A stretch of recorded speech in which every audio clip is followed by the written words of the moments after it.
I'm Stacy with Stacy's Organizing and Decorating for Life. I'm here to help you organize your thoughts and decorate your perspectives. I also have a webpage called stacyforlife.com, and on this webpage there's a description of the services that I provide as a life coach dealing with addiction, codependency, and grief, but not limited to those things, because underneath those things lies a desire for healing and healthy relationships, as well as developing spiritual and soul consciousness. In other words, feeling good in your own skin. So if you or anybody else you know need help in any of those areas, then please feel free once again to check out my page, stacyforlife.com. So today we're going to let's talk about politics, or not. And I think that many of us are feeling overwhelmed and inundated with all of the political stuff, just overloaded with it. And we've got people we love on both sides just in our ears telling us what's going on and what their fears are all the time.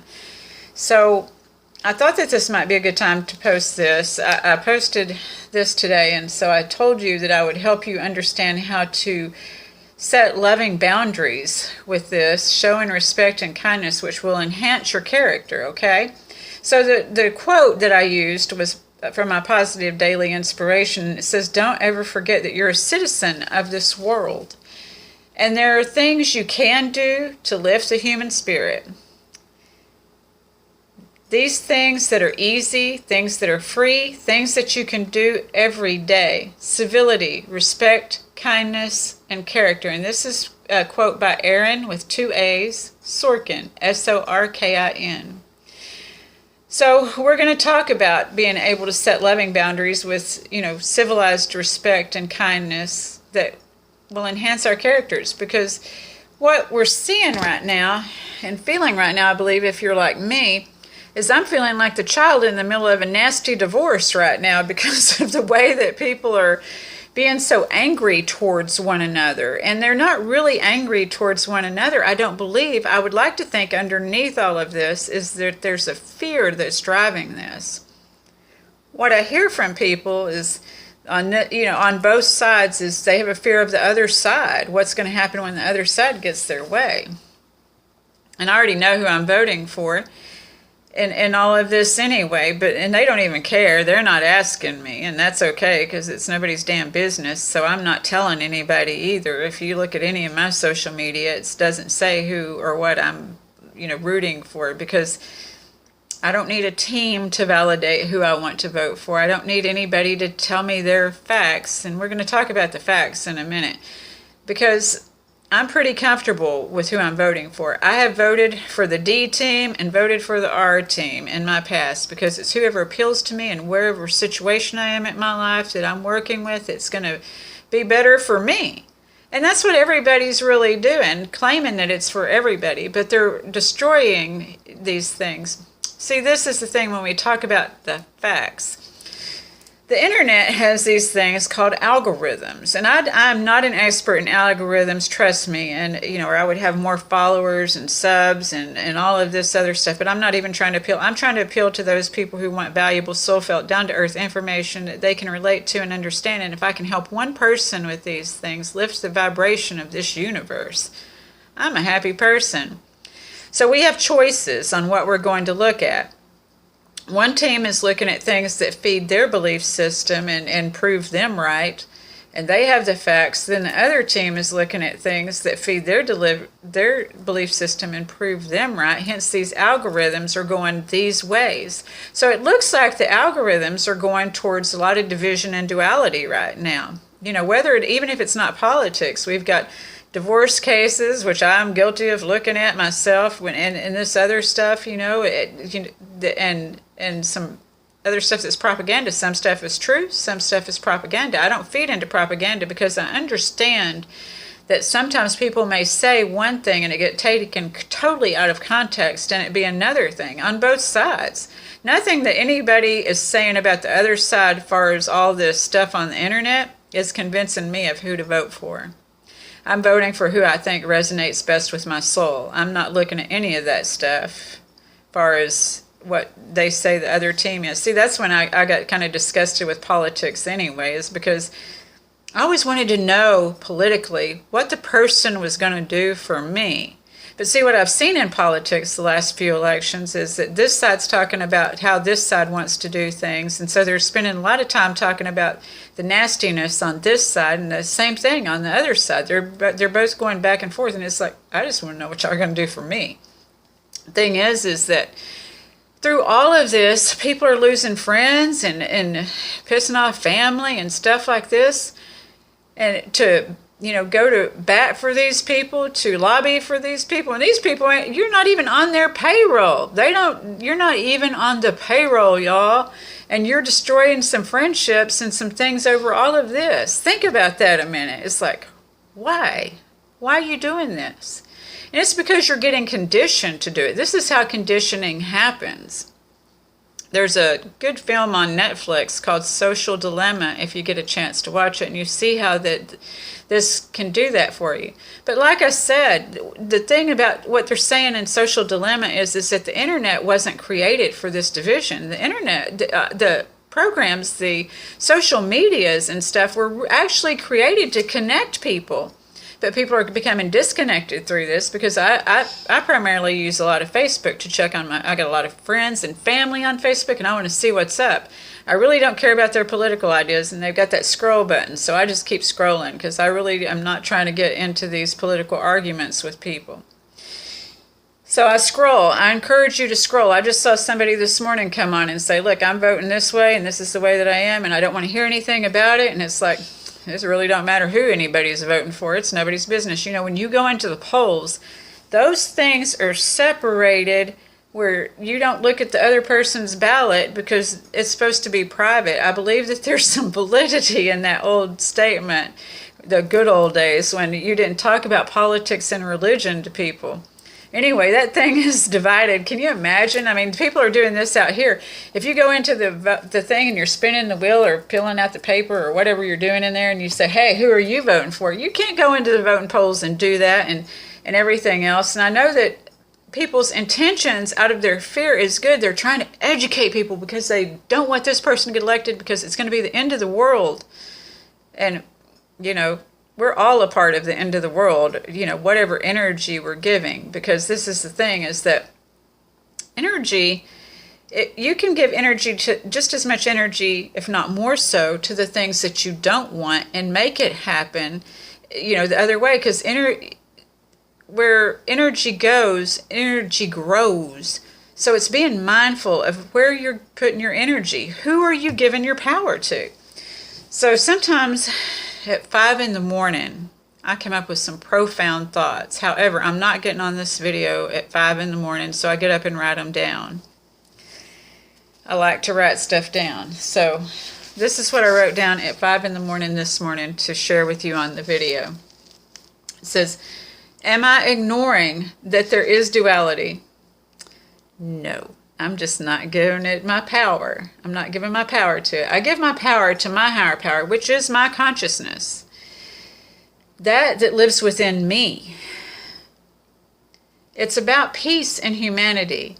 And anything else is just bullshit. You see, so those algorithms, it's not the algorithm's fault. The algorithms are just going over to where people are seeking. So if you're on this side, the algorithms are going to feed you all the negativity and all the evidence that you need, like I said, and the other side too. There is so many beautiful things on the internet, on social media, on YouTube, on Facebook. There's so many beautiful things, Twitter. There's things you can look at, that are beautiful. You don't have to give all your attention to this. You know in your heart who you need to vote for. We need to respect each other, that they know in their heart who to vote for, and you are not responsible to lobby for these people and to do all this, be a part of all this division. See, when we respect other people, we know that they know who to vote for. So now we get down to loving boundaries. How do we set loving boundaries? And when do we set loving boundaries? Well, I think now is a good time to set loving boundaries because, like I said, I have people on both sides that I adore. And I've told them very much of what I just told you all about how the algorithms work and all of this. And do you know what happens? They keep talking to me about their political views. They do. So that's why I made this video today, to give you permission, to give me permission to go ahead and tell people, look, some of them, if you love them, and I love many of the people, and some of the people are telling me political views on the side that I'm voting on, but I don't want to hear the propaganda from the other side. I really don't need all of that to tell me who to vote for. So we can say, I love you and I love talking to you, but can we talk about something else? Because I'm really burnt out with all this political talk already. Everything going on politically, I just don't want to talk about it. And they may continue talking about it, and say, you know what, I got to go. I've got some things I need to take care of. Because trust, you have some other things you could be taken care of. You don't have to hold yourself hostage to talk about anything you don't want to talk about if you don't want to talk about it. So it's being able to say with love, I've got to go, because sometimes there's other people they can talk to who want to buy in. I'm saying you don't have to argue and lose friends. I've had people tell me about losing friends on social media. People are trying to block people, and, it's not what it was created for. So it doesn't matter. You have a right to vote for who you want to vote for. And that's beautiful, but you don't have to, you're not a lobbyist for these people. You're not somebody who needs to be divided by all of this. You really don't, So just let yourself know that if it's not somebody that you love, maybe you're in a work position and somebody's talking to you and be like, I don't think I should mix politics with work, and maybe you could listen for a minute and then say, I've got to excuse myself, but make sure that you're protecting yourself, setting those boundaries, and understanding that it's nobody's business who you're voting for or what you're doing politically. And yet it's not your business to get into anybody else's business about who they're voting for. It's all about mutual respect. Who are you giving your power to?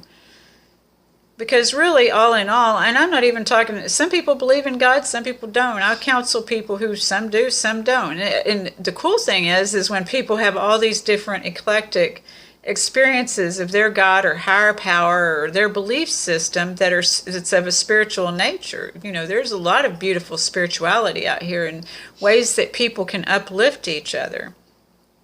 And it is free. It doesn't cost a thing. We can be nice to another person and it doesn't cost a thing. You can open a door for people and smile. You can, of course, they may not be able to see you with a mask, but there's things that you can do. It gets to be a time to be creative. It's a time to be creative about how you can be kind. You can look at somebody and listen to somebody. Listening doesn't cost a thing. I listen to a lot of people.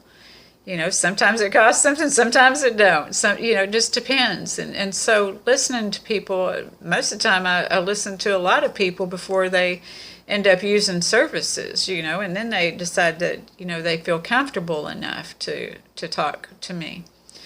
So give yourself credit and give other people credit for knowing who and what to vote for. Ask people if they want to talk about politics with you, if they feel comfortable talking. It's okay to approach it if they feel comfortable. Say, do you feel comfortable talking? But the real deal is that it's really nobody's business. But that, it does feel good if you're concerned or if you're worried to talk with like-minded people. But I know people have been imposing their political beliefs on me, and I'll tell them what I think about the whole thing, and they still keep talking. So it's going to come to a time where I have to say, I love you. I don't want to talk about politics. Can we talk about something else? Because I like when we talked before all this political stuff come around. So I hope that this has all been helpful to you with setting those boundaries and having respect for other people and respect for yourself, to where you're not setting yourself up to, be a part of this banter and this ugliness and everything. Because I do believe this is still a beautiful world, even, and these things that have happened that are ugly, because like I said, I know that there is duality and division. But I also know that there's been duality and division before. And whatever happened then it got a little bit better. There was a little bit of progress. And it seems like sometimes we take 2 steps forward and 1 step back, and it's true.